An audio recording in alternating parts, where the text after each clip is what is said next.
Brava gente brasileira, longe vá, temor servil, ou ficar a pátria livre, ou morrer pelo Brasil. Ou ficar a pátria livre ou morrer pelo Brasil. Olha só, a Pro hoje começou cantando naquele ritmo animado, com aquela voz, né?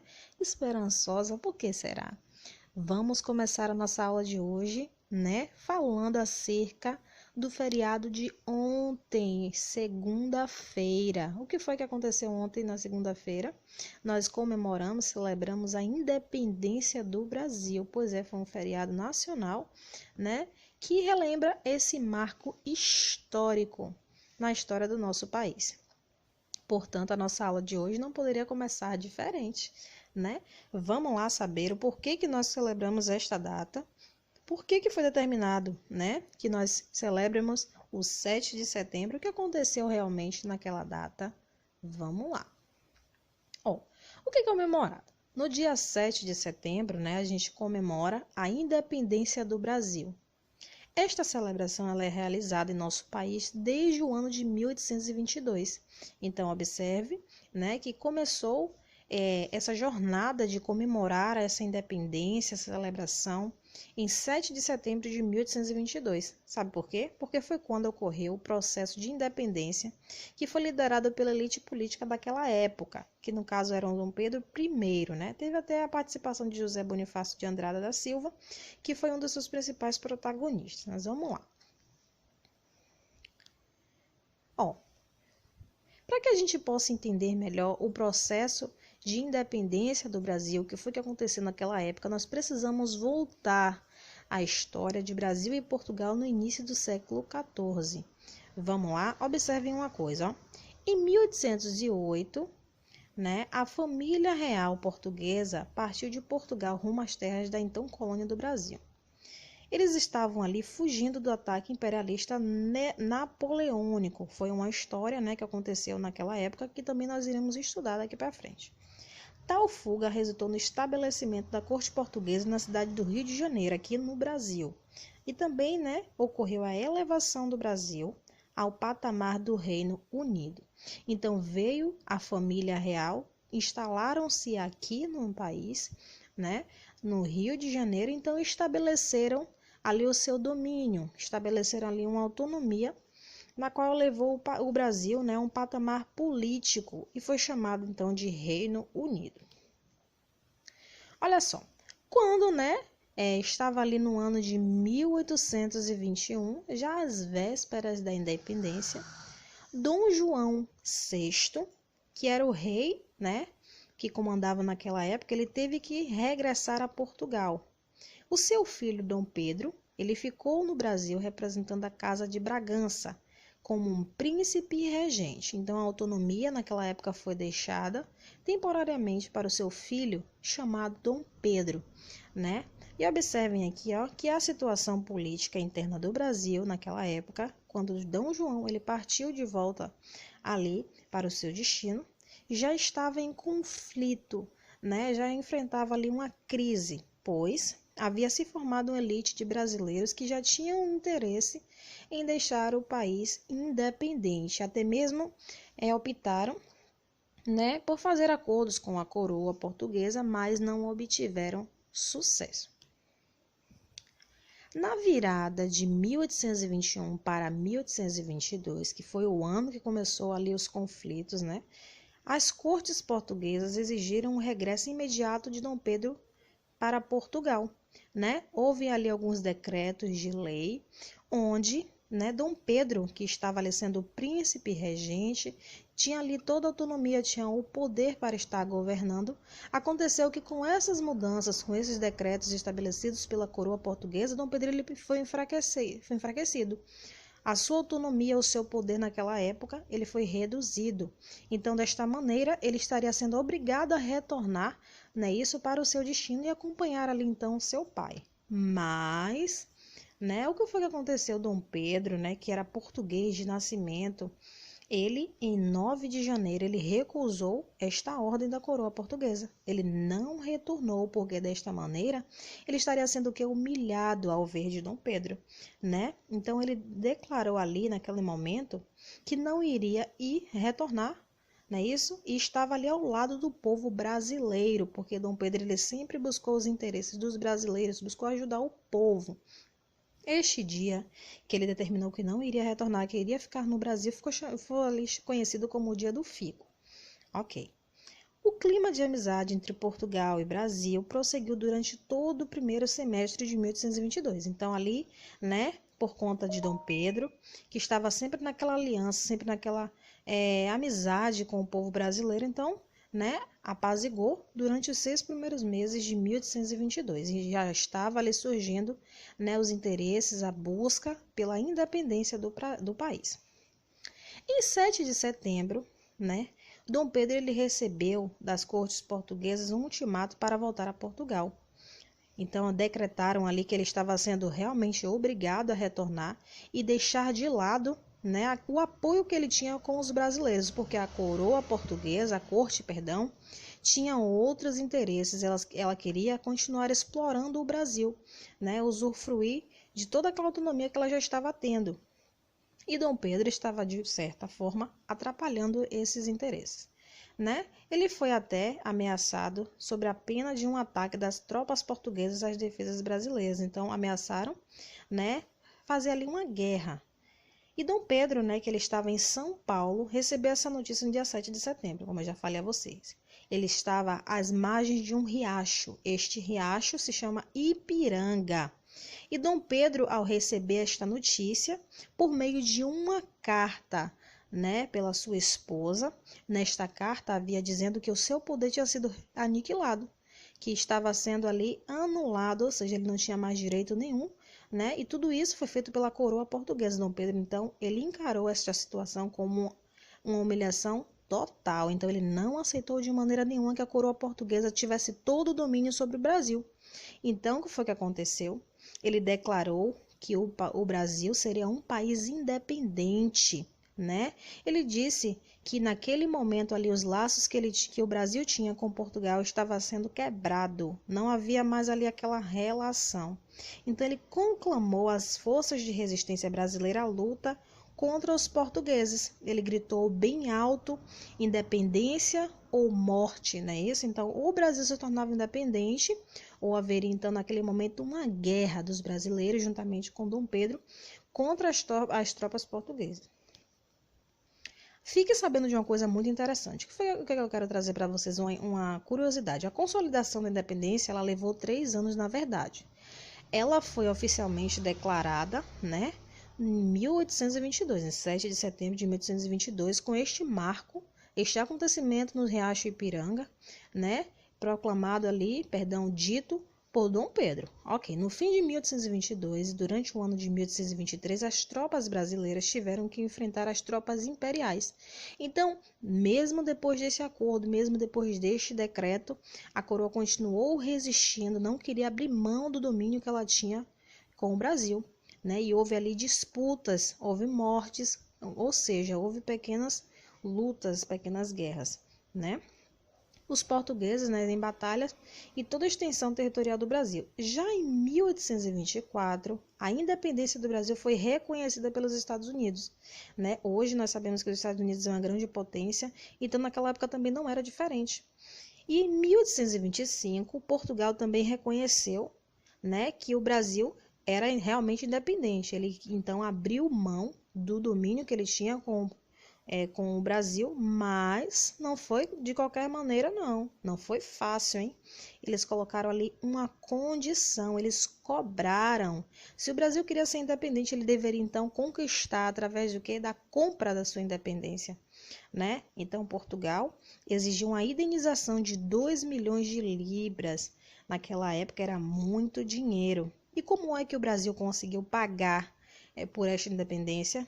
Esta quantia ela foi emprestada pela Inglaterra. Então o Brasil ele comprou a sua independência. Quem emprestou esse dinheiro? A Inglaterra. E isso, né, já começou gerando a primeira dívida externa que o Brasil tinha. Então, tá vendo, meus amores, que essa independência ela custou muito caro e não foi do dia para a noite não, viu? E depois que ela foi decretada, houve ainda conflitos e durou ali aproximadamente 3 anos para que o Brasil fosse oficialmente declarado ali um país independente. Então, é motivo da gente celebrar, não é? Nós devemos nos alegrar, porque nós não estamos sendo mais explorados, né, pela coroa portuguesa. Gostaram, meus amores? Eu trouxe para vocês aqui esta aula bacana, trouxe um pouco mais sobre a história, né, o porquê que a gente celebra o 7 de setembro hoje em dia. E hoje podemos bater a mão no peito e dizer que o nosso país, o Brasil, ele é um país independente. Vamos agora para o intervalinho que a prova botar aqui para vocês e continuar com o nosso estudo de hoje. E outra, hein? Vou deixar para vocês uma ficha para vocês estarem lendo, estudando cada vez mais e respondendo a tarefinha, tá bom? Sobre este assunto muito interessante para a nossa história. Vamos lá.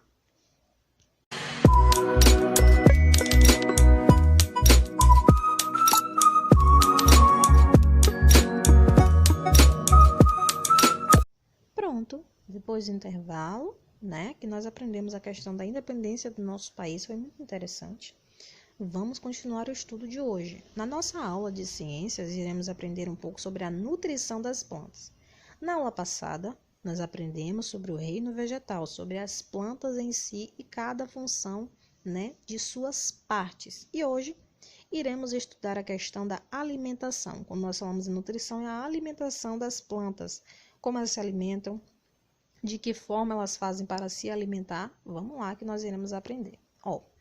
As plantas, como nós já estudamos, né, na aula passada, elas são seres vivos capazes de produzir o seu próprio alimento, né? Por isso, elas são classificadas como seres produtores. Seres produtores são seres vivos que podem ali fabricar o seu próprio alimento, utilizando ali recursos naturais, não é? E a planta, ela obtém o seu alimento através da fotossíntese, que é um processo na qual ela realiza, né, utilizando a luz solar, a água, os nutrientes, os sais minerais presentes no solo, para que ela possa, então, ali realizar todo aquele procedimento. Aí a gente entra na questão da nutrição das plantas. Falando em nutrição das plantas, nós temos algo novo para aprender hoje, que é a questão da clorofila. A nutrição das plantas, ela requer uma absorção de água e sais minerais do solo e também de gás carbônico do ar, além da captação de luz solar por meio da clorofila.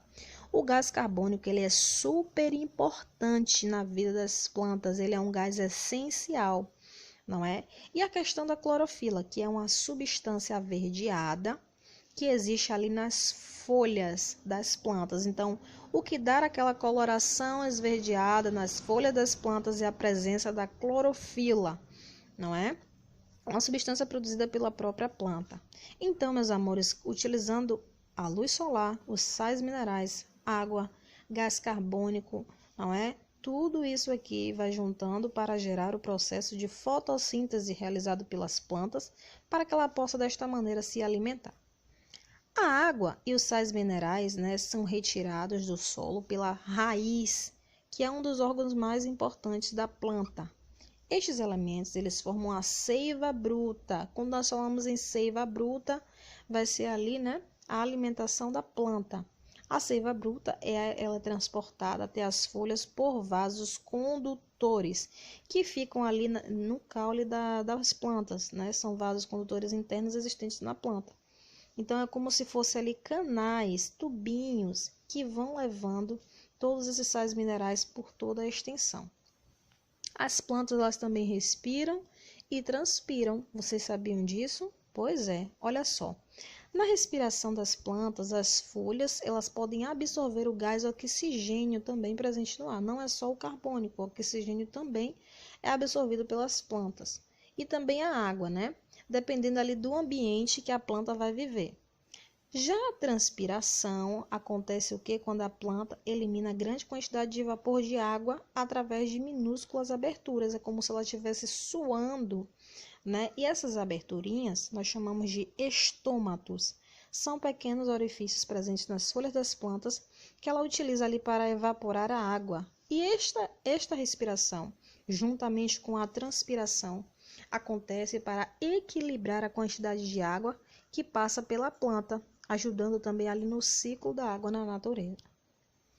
Olha, nas folhas, né, a água, os sais minerais e o gás carbônico que a planta absorve do ar se transformam em alimentos para que ela possa, né, se nutrir.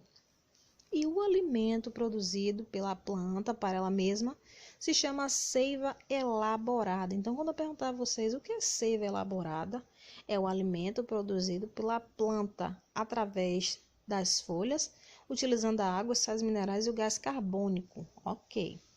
O caule, que é uma das partes mais importantes da planta, na verdade todas as partes são importantes, ele conduz o alimento, ou seja, a seiva bruta, para todas as outras partes. Então é ele que leva, né, por canais internos toda essa seiva. A raiz, ela retira a água e os sais minerais do solo e vai transformando ali em uma outra solução, denominada seiva bruta. Então os sais minerais junto com a água é também um tipo de alimentação para a planta, que se chama seiva bruta. Esta seiva, claro, também vai ser levada por esses pequenos vasos condutores que estão presentes no caule. Aí, esse tipo de alimentação que nós vimos aqui, através da absorção dos sais minerais, da água, tudo isso retirados do solo, do meio ambiente, foi a nutrição orgânica. Já quando a gente fala de nutrição inorgânica, nós estamos falando aí da absorção de nutrientes minerais, né, que também são essenciais para a planta e para o seu desenvolvimento. Esses nutrientes são encontrados no ambiente em que a planta vive, né, por exemplo, na terra, na água ou no meio aéreo. Estão ali presentes em toda a parte. E também é retirada pela raiz e também pelas folhas. Que minerais são esses, para que a senhora tem dito? Observe uma coisa. Os nutrientes minerais que fazem parte ali da absorção inorgânica, alimentação das plantas, eles se classificam em dois, macronutrientes e micronutrientes. Macro vem de mais. Então, os macronutrientes são elementos básicos necessários em maior volume para as plantas. Então, aquela alimentação que a planta ela necessita mais, em maior quantidade, se classifica como macronutriente, que é o exemplo do gás carbônico, né? Que é representado pelo CO2, o oxigênio, O2 e também o hidrogênio, esses gases, e entre outros gases também que a planta ela necessita para ali o seu desenvolvimento. E os micronutrientes são utilizados em pequenas quantidades pelos vegetais. As plantas também necessitam desses nutrientes para sobreviver, mas não com grandes utilidades como os macronutrientes, que é o exemplo do boro, o cloro, o ferro, entre outras substâncias. Para se nutrirem, né, muitas vezes as plantas elas precisam se adaptar.